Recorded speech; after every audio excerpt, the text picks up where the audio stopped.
জনাব তারেক রহমান, আপনাকে আমাদের অনুষ্ঠানে স্বাগত জানাই। আপনি আমাদের শুভেচ্ছা এবং কৃতজ্ঞতা জানবেন। আরও আছেন জাতীয় নাগরিক পার্টির যুগ্ম আহ্বায়ক ডক্টর তাজনুবা জাবিন। ডক্টর তাজনুবা জাবিন, আপনাকে আমাদের অনুষ্ঠানে স্বাগত জানাই। আপনি আমাদের সাথে যুক্ত হয়েছেন আর সেই জন্য আমাদের কৃতজ্ঞতাও জানবেন।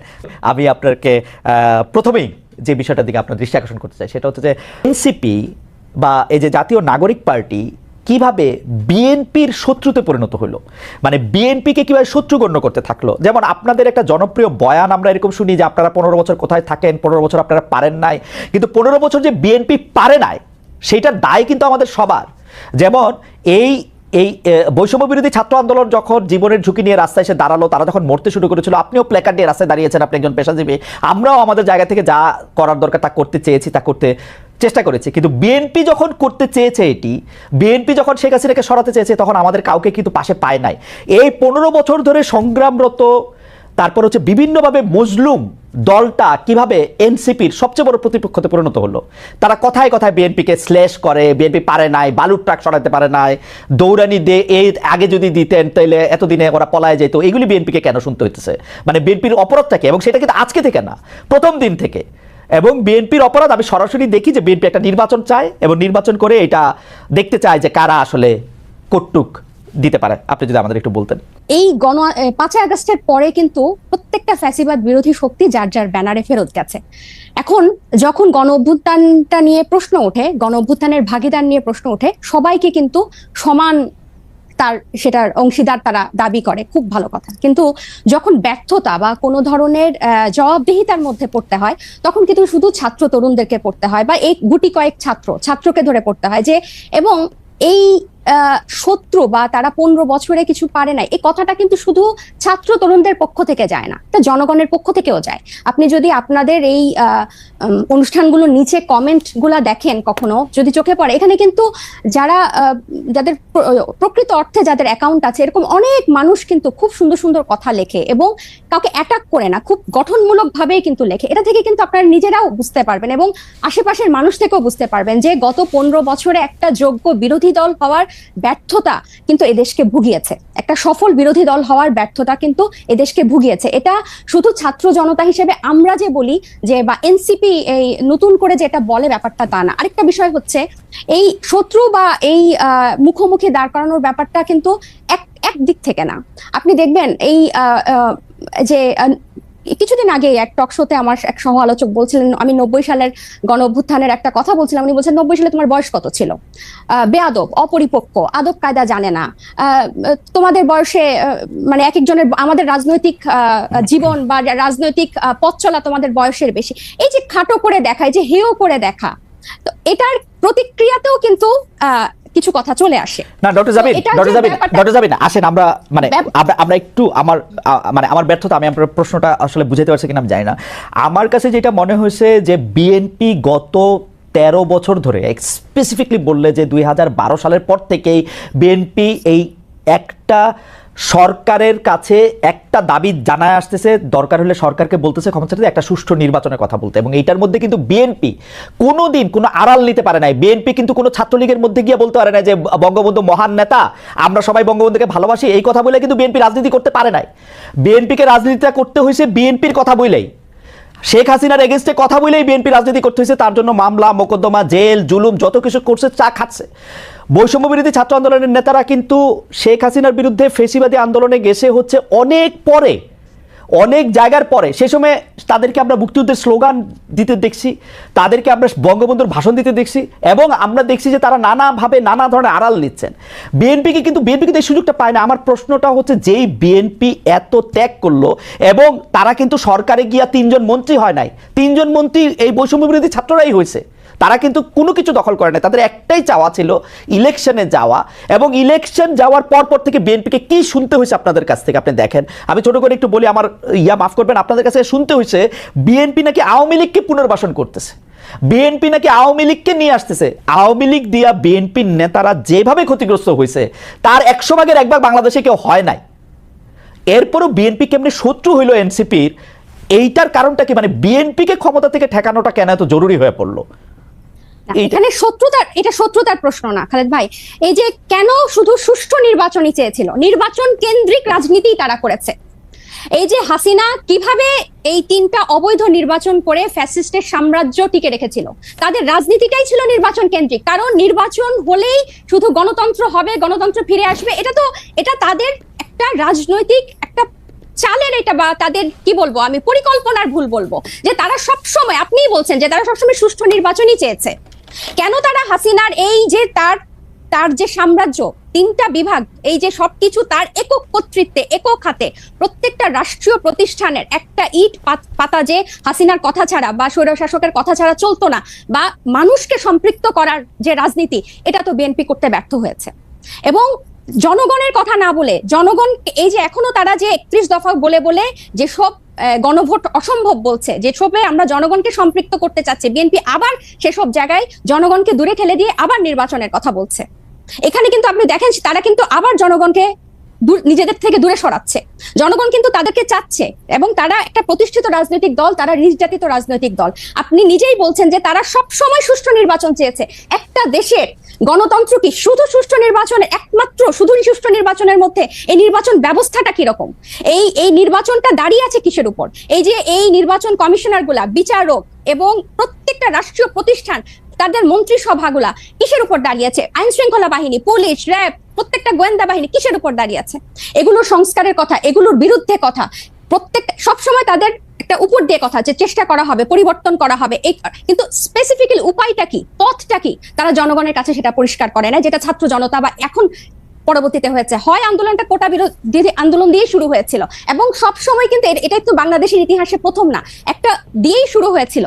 কিন্তু এই পুঞ্জীভূত যে স্বৈরশাসকের 15 বছরের যে পুঞ্জীভূত ক্ষোভ, সেটা কিন্তু প্রকাশিত হয়েছে একটা সিস্টেম, একটা ধাপ পেরিয়েই কিন্তু সেদিকে গিয়েছে। এবং আমি একটু বলি, এবং বিএনপিকে যে এই শত্রু মনে করা না, আমরা কিন্তু চাচ্ছি বিএনপিকে জাতীয় ঐক্যমত্য নিয়ে আমরা একসাথে সবাই মিলে আমরা ঐক্যমতে পৌঁছাই সংস্কারের বিষয়ে, যে মৌলিক কিছু সংস্কার হোক, তারপর নির্বাচন যে 2টা টাইমলাইনে আছে তার মধ্যেই হবে, এবং প্রত্যেকটা দল, নিবন্ধিত দল সেখানে অংশগ্রহণ করবে। এবং বিএনপির কেন্দ্রীয় নেতৃত্বের নিয়ন্ত্রণ স্থানীয় পর্যায়ে নেই। আমরা প্রশ্নটি এমনভাবে করতে চাই যে একই বিষয় কি এনসিপির জন্য সত্য না? এনসিপির কি সব জায়গায় নিয়ন্ত্রণ আছে? জামিন, আপনি শুনছেন কিনা আমি জানি না, মনিয়াপা শুনছেন কিনা আমি জানি না, আমি তো শুনছি এনসিপির পরিচয় দিয়ে স্থানীয় পর্যায়ে বহু লোক বহুভাবে চাঁদাবাজি করছে, বহু লোক বহুভাবে এনসিপির পরিচয় দিয়ে, সমন্বয়ক পরিচয় দিয়ে, আহ্বায়ক পরিচয় দিয়ে বহু লোক বহুভাবে চাঁদাবাজি করছে। এইটা আপনি এটাকে কিভাবে দেখেন? আর বিএনপির মানে বিএনপির কি প্রবলেম, সেটা নিয়ে এনসিপির বিবৃতি দেওয়ার কারণ কি? মানে এইটা এটা এটা এটা এইটা আপনি কি আসলে কিভাবে দেখেন? আসলে বিএনপির কারো দ্বারা যদি কেউ আক্রান্ত হয়, সে আইনের ব্যবস্থা নিতে পারে। আপনারা একটি রাজনৈতিক দল হয়ে আরেকটি রাজনৈতিক দলের কোথায় নিয়ন্ত্রণ আছে, কোথায় নিয়ন্ত্রণ নাই, সেটি বলার কারণ কি আসলে?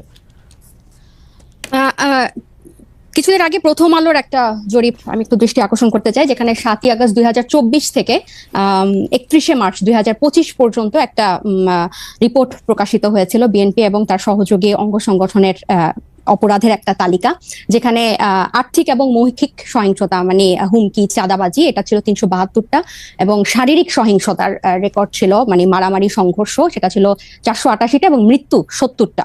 এবং এছাড়াও আপনারা জানেন যে হাতিয়ায় আমাদের হান্নান মাসুদের উপর সংঘর্ষ হয়েছে, হামলা হয়েছে। এবং প্রত্যেকটা জায়গায় আপনি যে বললেন এনসিপির অসংখ্য প্রতিনিধি করছে, আমাদের কিন্তু এনসিপির একটা আহ্বায়ক কমিটি ছাড়া আর কোনো জায়গায়, আমাদের নাগরিক কমিটির বিভিন্ন কমিটি ছিল, কিন্তু এনসিপির কোনো জায়গায় এখনো কোনো প্রতিনিধি দেওয়া হয় নাই বা কমিটি দেওয়া হয় নাই। তো যারা অপরাধ করছেন বা যারা এই নাম ভাঙিয়ে, সমন্বয়ক নাম ভাঙিয়ে বা এখানকার আহ্বায়ক নাম ভাঙিয়ে যারা চাঁদাবাজি করছেন, তাদের কিন্তু গ্রেফতারও হচ্ছেন, এবং তাদেরকে কিন্তু আইনের আওতায় আনা হচ্ছে। আরেকটা যেটা, এবং এই যে আপনার জনাব সার্জিস আলম, আপনাদের একজন নেতা, উনি যে 155টা গাড়ি নিয়ে ওখানে গেছেন, তার আগে হান্নান মাসুদের গাড়ি নিয়ে গেছেন, সেটাতে চাঁদাবাজি করছেন, সেটা অনেকেই বলতেছেন। আপনারা কি এটা তদন্ত করছেন? আপনারা তো এটা বিবৃতি পর্যন্ত দেন নাই, আমরা একটা চিঠি দেখছি ফেসবুকে। আপনাদেরই আরেকজন তাকে একটা প্রশ্ন করেছেন, মনে হচ্ছে যে এটা ছেলে খেলা, একটা লোক 155টা গাড়ি নিয়ে শোডাউন করতেছে, পরে আবার ব্যাখ্যা দিচ্ছে যে এটা তার দাদার টাকা, বাবার টাকা। আপনারা এটা কিছু বলতেছেন না, কোনো রকম তদন্ত করতেছেন না, আপনারা বলতেছেন যে আমরা। খালেদ ভাই, গত এই ঈদের আগে এই সার্জিসের ব্যাপারটা নিয়ে মনে হয় আমরা যে কয়টা গণমাধ্যমের সাথে কথা বলেছি, টকশোতে গিয়েছি, প্রতিনিয়ত এটা নিয়ে কথা বলেছি, এবং এটার প্রশ্ন জবাবদিহি আনুষ্ঠানিক বিবৃতি দিয়েছেন, এনসিপি আনুষ্ঠানিক বিবৃতি দিয়েছে। আমাকে শেষ করতে দেন, আমাকে একটু শেষ করতে দেন। জি, আপনি শেষ করেন। যেখানে যে মানে আমাদের তো শুধু একজন তারেক রহমান নাই যে যিনি কথা বললে ওই কথাটাই মানে বেদবাক্য হবে। আমরা সবাই কিন্তু এখানে যেহেতু এটা একটা কালেকটিভ নেতৃত্বের একটা দল এবং সবাই আমরা বিভিন্ন জায়গায় কথা বলছি, গণমাধ্যমের সাথে কথা বলছি।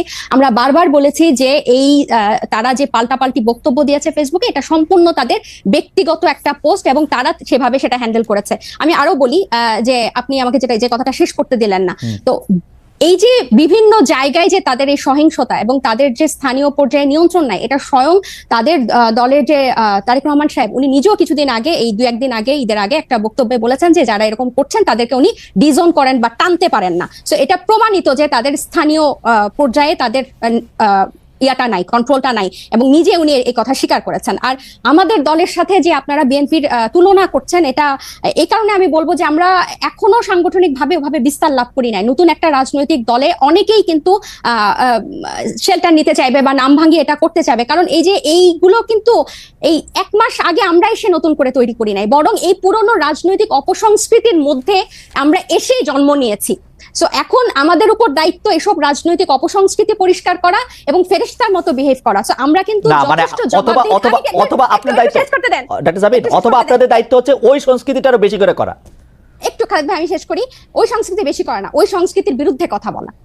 আমরা এই রাজনৈতিক অপসংস্কৃতির বিরুদ্ধেই কথা বলতে চাই, এবং এটা শুধু বিরুদ্ধে কথা বলা না, আমরা এটা চর্চাটাও করতে চাই। এবং আপনি যখন বলেন যে গণ অভ্যুত্থান, বা আপনারা যখন বলেন যে গণ অভ্যুত্থান এই কোটা বিরোধী আন্দোলন দিয়ে শুরু হয়েছিল, ছাত্রদের ডাকে হয় নাই, এটা গত 15 বছর বিএনপি নির্যাতিত হয়েছে, এটা যেমন সত্য। 24-এর গণ অভ্যুত্থান বৈষম্য বিরোধী ছাত্র আন্দোলনের ব্যানারে হয়েছে, বিএনপি সেই ব্যানারে এসে আন্দোলনে অংশ নিয়েছে, সেটাও সমান পরিমাণ সত্য। এখানে এটা অস্বীকার করে কোনো উপায় নাই। ঠিক একইভাবে গণ অভ্যুত্থানের যেভাবে সবাই হকদার, এই রাজনৈতিক অপসংস্কৃতি দূর করার দায়িত্ব 1 মাস আগে জন্ম নেওয়া একটা দলের যেরকম দায়িত্ব, 47 বছর আগে জন্ম নেওয়া একটা দলের দায়িত্ব। আমরা শুধু একটা বিবৃতি দেই নাই দেখে আপনি আমাদেরকে প্রশ্ন করতে পারেন, কিন্তু একটা বিবৃতি না, আপনার কথা শেষ হইলে আমি একটু বলি, মানে একটা কথা শেষ হইলে আপনি তো বলে যাচ্ছেন, এত সুন্দর চমৎকার কথা বলেন আপনি, আপনাকে শুনতে খুব ভালো লাগতেছে, কিন্তু আপনি যদি আমাকে একটু সময় দিতেন। জি বলেন। আপনি বলতেছেন একটা বিবৃতির কথা, আপনি একটু খেয়াল করে দেখেন, আপনারা 5 স্টার হোটেলে ইফতারি কোথায় করলেন, কে আপনাদের চাঁদা দিল, সেই বিবৃতি সেটা আপনারা বিবৃতিতে জানান নাই। আপনারা রূপায়ণটার মধ্যে 2টা বিল্ডিং ভাড়া করে কেমনে থাকতেছেন, আপনারা এই 8 মাসে এটা আপনারা এটা জবাব দিতে পারেন নাই।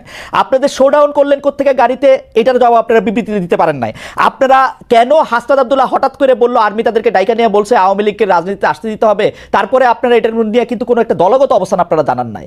আপনারা বিবৃতি দেন না এমন না, কিন্তু আপনারা কিন্তু বিবৃতি দেন। জনাব নাহিদ ইসলাম এবং আপনাদের মিডিয়া সেলের পক্ষ থেকে আমরা অনেক বিবৃতি পাইছি, এগুলি ব্যাপারে আমরা কোনো বিবৃতি পাই নাই আনফরচুনেটলি। টক শো থেকে আপনি কথা কইলেন, এখন আপনার কথাটা কি আমরা শুনবো, নাকি আপনার একটা পার্টির বিবৃতি আশা করবো? আপনি নতুন রাজনৈতিক বন্দোবস্তের কথা বলতেছেন, একটা নতুন, আপনি আমাকে দেখাইতে পারবেন যে এনসিপির সাথে বিএনপির কি তফাৎ, এনসিপির সাথে জামায়াতের কি তফাৎ? কোন জায়গা দিয়ে আপনারা একটা তফাৎ করতেছেন আরেকটা জায়গা দিয়ে একটা নতুন বন্দোবস্ত আনছেন? একটা উদাহরণ দেখান একটা নতুন বন্দোবস্তের। আচ্ছা খালেদ ভাই, বিবৃতি দিয়েই যদি এসব অপসংস্কৃতি বা এসব ব্যাপার থেকে মুক্ত হওয়া যেত, তাহলে বোধহয় বিবৃতি দেওয়া হতো। আমরা কোন কোন বিষয়ে বিবৃতি দিয়েছি আপনি নিশ্চয়ই সেটা যেহেতু খেয়াল করেছেন, আপনি খেয়াল করে থাকবেন। এইসব ব্যাপারগুলা বিবৃতি দিয়ে দায়সারা ভাবে ফেরানো যাবে না, এগুলোকে জনগণের কাছে পরিষ্কার করতে হবে। এবং অর্থনৈতিক স্বচ্ছতা আমাদের রাজনৈতিক দল জন্ম নেওয়ার আগে থেকে আমাদের অন্যতম প্রায়োরিটি। শুধু বাংলাদেশে কোনো রাজনৈতিক দলের এই গত 53 বছরের রাজনৈতিক সংস্কৃতিতে অর্থনৈতিক স্বচ্ছতা কখনো কোনো রাজনৈতিক দল দেখায় না। এবং আমরা জন্ম নেওয়ার আগে থেকেই এই আলোচনা, আপনি যে 8 মাস বললেন, জন্ম নিয়েছে 1 মাস আগে, এর আগে থেকে আমরা যখন এই প্রক্রিয়ার মধ্যে ছিলাম, এটা ছিল আমাদের অন্যতম প্রায়োরিটি। আপনার একটা জিনিস, একজন ব্যক্তি একটা রাজনৈতিক দলের 1-2 জন কিছু করবে, সেটাকে ডিফেন্ড করে একটা বিবৃতি দিয়ে কিন্তু ব্যাপারটা থেকে দায়সারা হওয়া যাবে না। বরং আমাদের হোমওয়ার্কটা হচ্ছে, আমাদের কর্মযজ্ঞটা হচ্ছে এই জিনিসটা কিভাবে স্বচ্ছভাবে মানুষের কাছে পরিষ্কার করা যায়, যাতে এটাই হচ্ছে আমাদের বিএনপি এবং জামাতের থেকে আমাদের পার্থক্য। বিএনপি এবং এই যেসব রাজনৈতিক দল স্টাবলিশ ছিল, তারা কি শোডাউনের রাজনীতি করে নাই? তারা কি পেশি শক্তি দেখায় নাই? তারা কি আর্থিক প্রভাব প্রতিপত্তি দেখায় নাই বিভিন্ন জায়গায়? এটা তো আপনি অনেক অভিজ্ঞ, আপনি অনেক বছরের আপনার অভিজ্ঞতার। আমি বলি, আমাকে শেষ করতে দেন যে এখন এটা থেকে আমরা ডিফারেন্ট কিভাবে হব, যে এগুলোকে আমাদেরকে চেক করতে হবে। বিবৃতি দিয়ে কিন্তু এখান থেকে দায়সারা ভাবে আমরা মুক্তি পেতে পারবো না, এগুলোকে আমাদের অ্যাড্রেস করতে হবে, এগুলোকে ফ্লেক্সিবল করতে হবে, কিভাবে জনগণের কাছে পৌঁছানো যায়। এবং এই ইফতারের কথা এবং রূপায়ণ টাওয়ারের অর্থের কথা আমরা বারবার বলেছি, সেটা টকশো অন্যতম মাধ্যম বাংলাদেশের। বিবৃতি দিতে কি অসুবিধা? বিবৃতি দিতে কি অসুবিধা আপনাদের? বিবৃতি